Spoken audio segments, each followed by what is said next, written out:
Do you ever get to the end of the month, look at your bank account, and just wonder, where did it all go? You're making a good salary, maybe the most you've ever made. You're not poor, but you feel, well, perpetually broke. It's like you're on a financial treadmill where every paycheck is just plugging holes in a dam that's about to burst. If that sounds even a little bit familiar, trust me, you are not alone.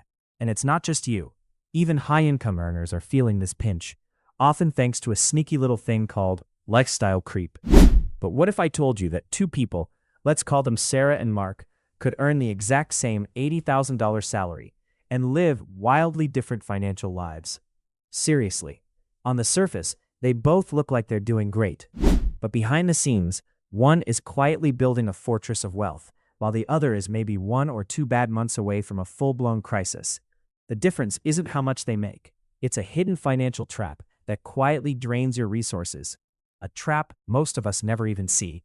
Today, I'm going to expose that trap and give you the exact blueprint to escape it forever, using a simple but powerful framework called the 50-30-20 rule.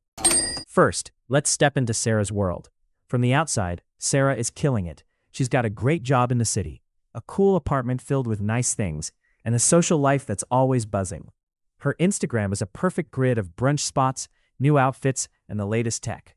She works hard, and hey, she feels like she deserves to enjoy it. When she gets a raise, she celebrates by upgrading her car or moving to a slightly bigger apartment. This is classic lifestyle inflation. As your income goes up, so does your spending, and you barely even notice it happening. But if you could peek behind that curtain, you'd see a totally different picture. Sarah's beautiful apartment is overflowing. Her closets are jammed. The kitchen counters are covered with fancy gadgets she's used maybe twice, and there are boxes in the corner from hobbies she meant to start. This isn't just a mess, it's a symptom. Research shows that living in a cluttered space is directly linked to higher levels of the stress hormone cortisol. It's visual chaos that drains your mental energy, making it harder to focus and even pushing you toward impulse buys as a little retail therapy to escape the anxiety. Every single thing in Sarah's life comes with what I call a second cost. That beautiful espresso machine, it's not just the price tag. It's the counter space it hogs, the regular cleaning it needs, and the ridiculously expensive pods. That high-end treadmill she bought with all that New Year's motivation, it's now a very expensive clothes hanger that takes up 20 square feet of her apartment. That space alone could be costing her hundreds of dollars a year. Her car? It's not just the monthly payment. It's the insurance, the gas, the random repairs, the parking tickets. Each purchase isn't just a one-time event. It's an ongoing commitment of your time, money, and mental space.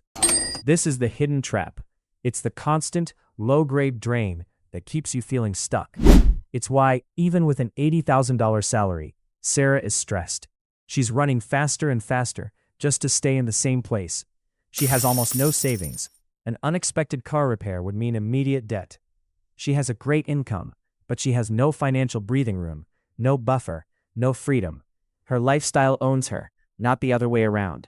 Does any of that hit close to home?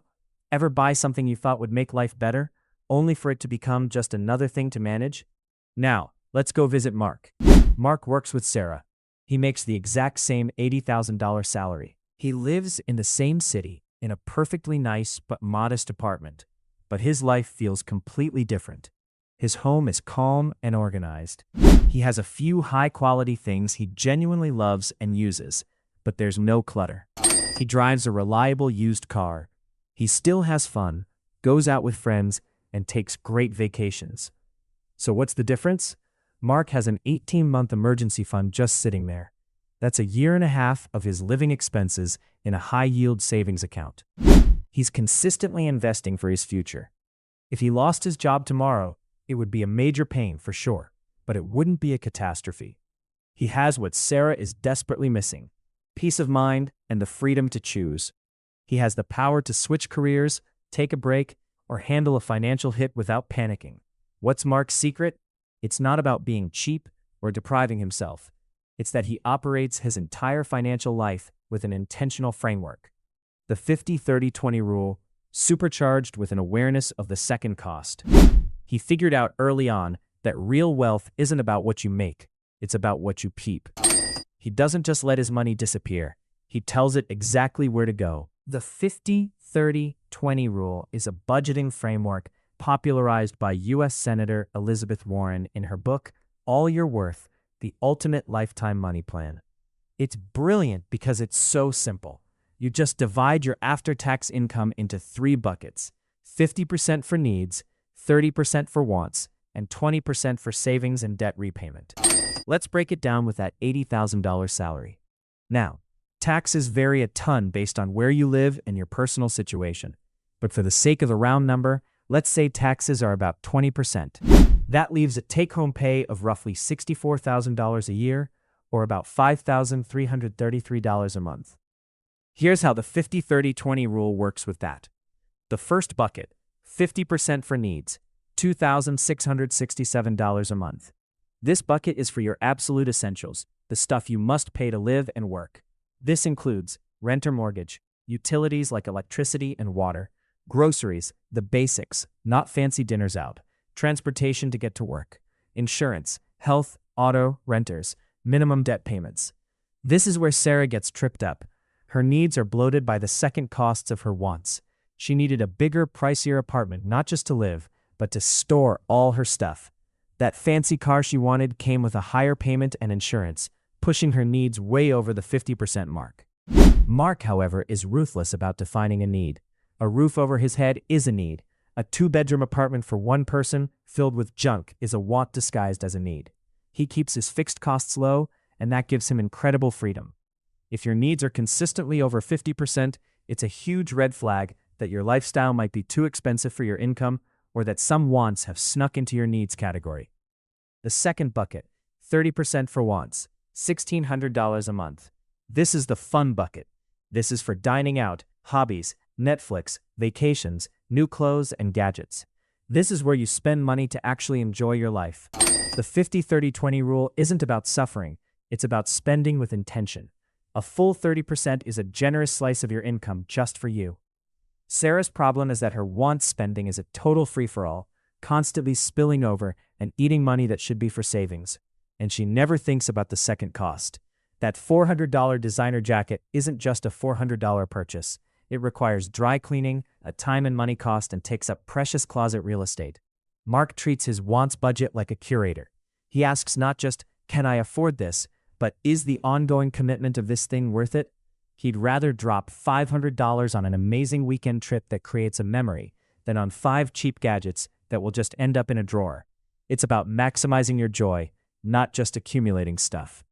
The third and most important bucket, 20% for savings, $1,066 a month.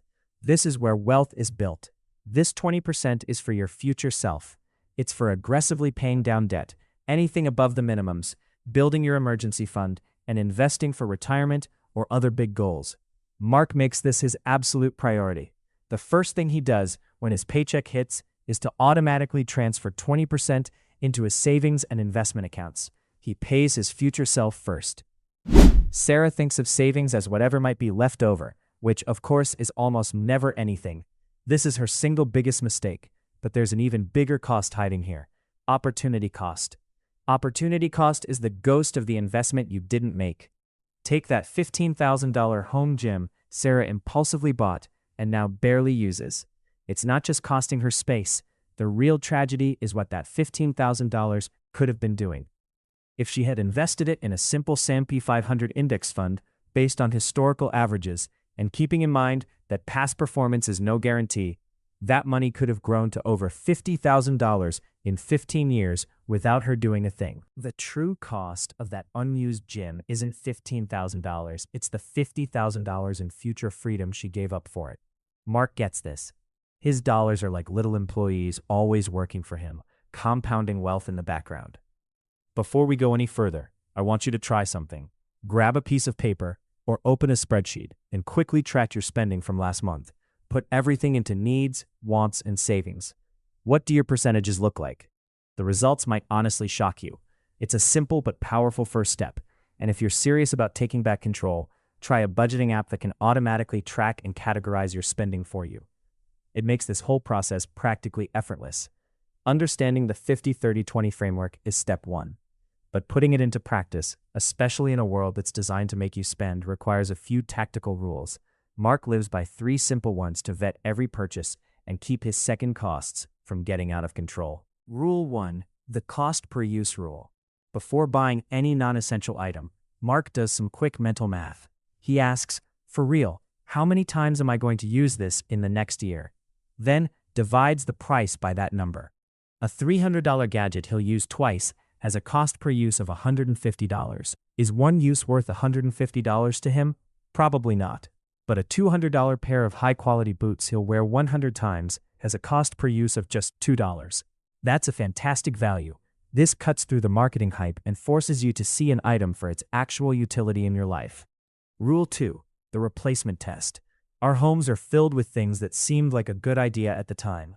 To fight this, Mark does a quarterly replacement test. He'll look at something he hasn't used in a while, like that bread maker in the back of the pantry, and ask himself, if this disappeared today, would I go out and spend money to replace it? If the answer is a hard no, it's a clear signal it's no longer providing value. He then sells it or donates it. This not only declutters his space and his mind, but often puts a little cash right back into a savings account. Rule 3. The lifestyle multiplier check. This one is for the big purchases. Before Mark even thinks about buying something like a boat or a motorcycle, he doesn't just look at the sticker price.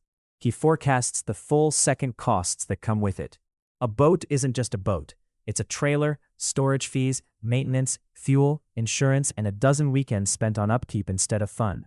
These are lifestyle multipliers, purchases that create a whole new set of expenses. More often than not, realizing a $20,000 boat is actually a $30,000 commitment over a few years makes the decision easy. He'll just rent one for a weekend instead and get 90% of the fun for 1% of the cost and none of the headaches. The story of Sarah and Mark shows that financial freedom has almost nothing to do with how much money you make. It's about the gap you can create between what you earn and what you spend. It's about building a life where your savings rate matters more than the logo on your car. Wealth isn't about having more, it's about needing less. It's about being intentional. By adopting a framework like the 50-30-20 rule, you give your financial life structure. But remember, it's a guideline, not a rigid law. If you live in a high-cost area, you may have to adjust the percentages to fit your reality. By understanding the second cost and using these 3 simple rules, you learn to see purchases for what they are, not just a price tag, but an ongoing claim on your future. You can start this today. Figure out your 50-30-20 breakdown. The next time you want to buy something, try the cost per use rule. Pick one closet and try the replacement test. You don't have to become a minimalist overnight.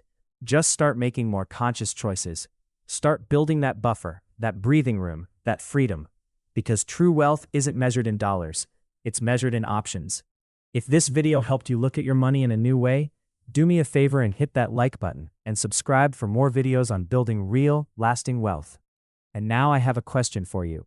What is one second cost in your life that you never really noticed until now? Let me know in the comments below. I read every single one, and I'd love to hear your story. Thanks for watching, and I'll see you in the next one.